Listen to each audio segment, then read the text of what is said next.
पंजाब के तमाम वसाइल और ज़मीनें अब एक छत तले मैनेज होंगी। रेवेन्यू जनरेशन मज़ीद मुतासर होगा। मरियम नवाज ने इस मैनेजमेंट अथॉरिटी कायम करने का फैसला कर लिया। जी हाँ, आपको अपडेट कर रहे हैं। पंजाब के तमाम वसाइल और ज़मीनें अब एक छत तले मैनेज होंगी। किस तरह से ये मैनेज किया जाएगा बता रहे हैं ब्यूरो चीफ लाहौर अरसलान रफीक भट्टी। जी अरसलान, बताइएगा।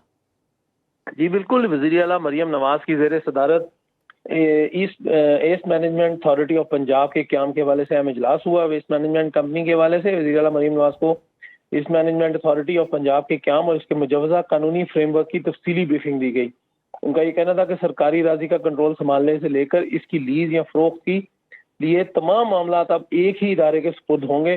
पंजाब ईस्ट के बजाय एसेट मैनेजमेंट अथॉरिटी जो है वो बनाई गई है, जिसमें आला इख्तियाराती बोर्ड तश्कील दिया जाएगा। अथॉरिटी के इंतजामात मामलात को चलाने के लिए ग्रेड 20 के मैनेजिंग डायरेक्टर यानी MD का तैनात होंगे। पंजाब एसेट मैनेजमेंट अथॉरिटी के बोर्ड में मेरिट और ओपन मुकाबले के जरिए प्राइवेट सेक्टर से माहिर ह्यूमन रिसोर्स जो है वो शामिल किया जाएगा। एसेट मैनेजमेंट अथॉरिटी में जदीद महारतों से लेस ह्यूमन रिसोर्स भी तैनात होगा। इस हवाले से मज़ीद ये कहा गया कि सूबाई असासों की मुंतकिली के लिए साइट्स का इंतखाब, डेवलपमेंट प्लान्स और मास्टर प्लान्स की तैयारी अथॉरिटी के सुपुर्द होगी। मंजूर शुदा असासों की मार्केटिंग, तशहीर और इनकी ट्रांजैक्शन के ढांचे की डिजाइनिंग और मंजूरी भी अथॉरिटी खुद देगी। इस पर वज़ीर आला का कहना था कि सूबाई असासों की फरोख्त, लीज और कोलेट्रल फाइनेंसिंग के जरिए बेहतर रेवेन्यू जनरेशन की हिदायत भी की गई है। पंजाब के बिखरे हुए असासों को रेगुलेट करने के लिए बहुत शुक्रिया अरसलान रफीक भट्टी। वफाकी वज़ीर ख़ज़ाना मोहम्मद औरंगज़ेब ने इन्वेस्ट पाक पोर्टल का इफ्तिताह कर दिया। तकरीब से खिताब में कहा कि पोर्टल से सरमायाकारों को ऑनलाइन सहूलियात मुयसर होंगी। इन्वेस्ट पाक पोर्टल का मकसद गैर मुल्की सरमायाकारी को फ़रोग देना है। इनफरादी तौर पर की जाने वाली सरमायाकारी फ़ायदामंद होगी। स्टॉक मार्केट में सरमायाकारों की तादाद में इजाफा हुआ है।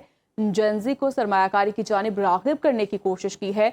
मुआशी तरक्की के लिए निजी शोबे का किरदार बहुत अहम है।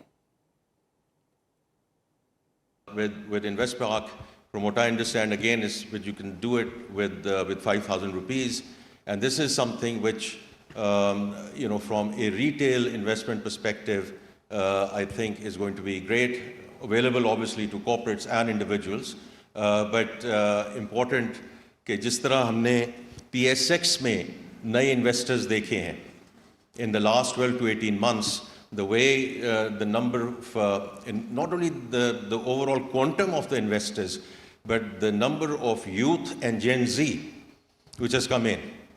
And the more we go on this type of digital journey, the more youth we can sort of bring in and have them as investors in government paper as well.